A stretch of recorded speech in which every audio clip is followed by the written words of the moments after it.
morning students and welcome back to the classes. So how are you all? I hope you all are good and learning well. So I am Dinesh Yadav and I will teach you EVS, Environmental Studies. So today we are going to start the syllabus of Unit Test 2 and chapter number 10, Water. So students, before starting the chapter, let me tell you something about water. What is water? Students, water is a tasteless, colorless and shapeless liquid. Or we can say water has no shape, no color and no smell and taste. So we all living things, animals and birds, plants need water to grow and live.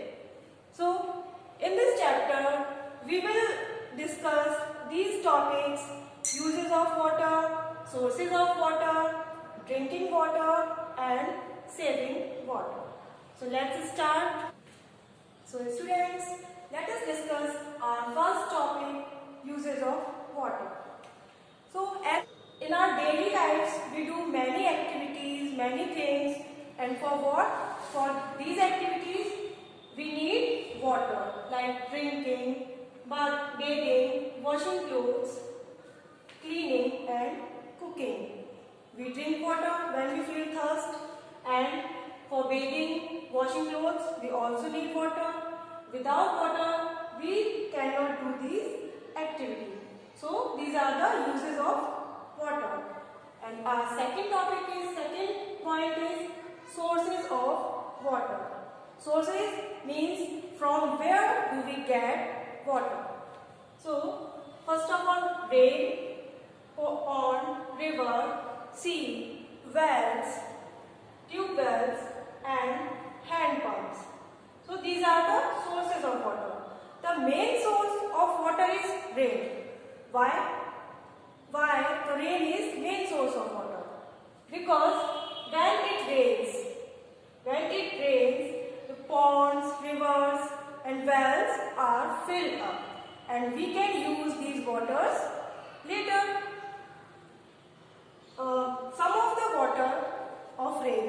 Some of rainwater goes under the ground and we can use this water by using tube wells and hand pumps.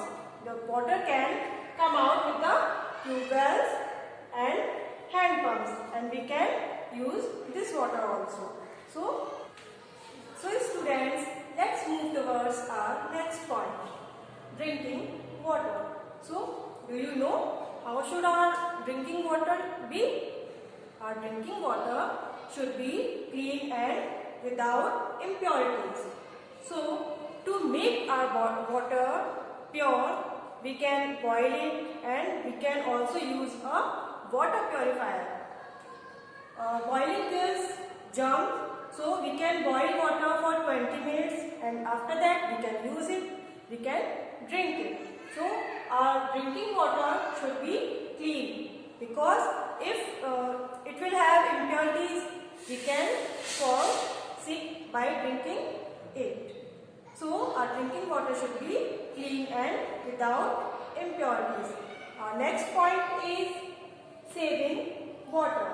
As we know that all living things, animals, birds, plants, all need water to grow and live. So it is very important. Water is very precious. So we should save water. We should try to save water in many ways.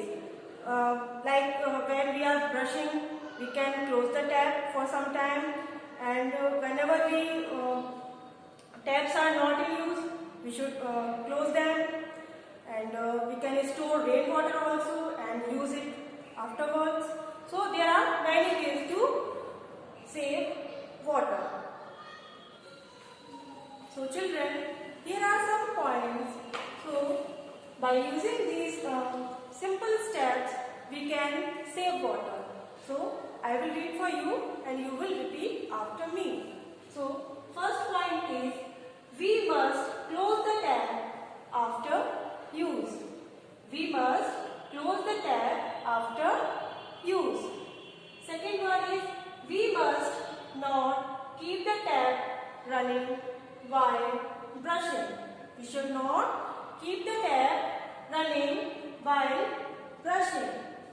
Third one is we must use a bucket and mug to take bath. We must use a bucket or mug instead of shower. Fourth one is we must wash fruits and vegetables in a bowl of water so that we can save water. So these are some points we can, by following these points we can save water, as it is very useful and important for our lives. So in this chapter we learned about what is water, what are the uses of water, sources of water, about clean water, which kind of water we should drink, and how can we save water. So I think this is enough for today's class. So read this chapter carefully.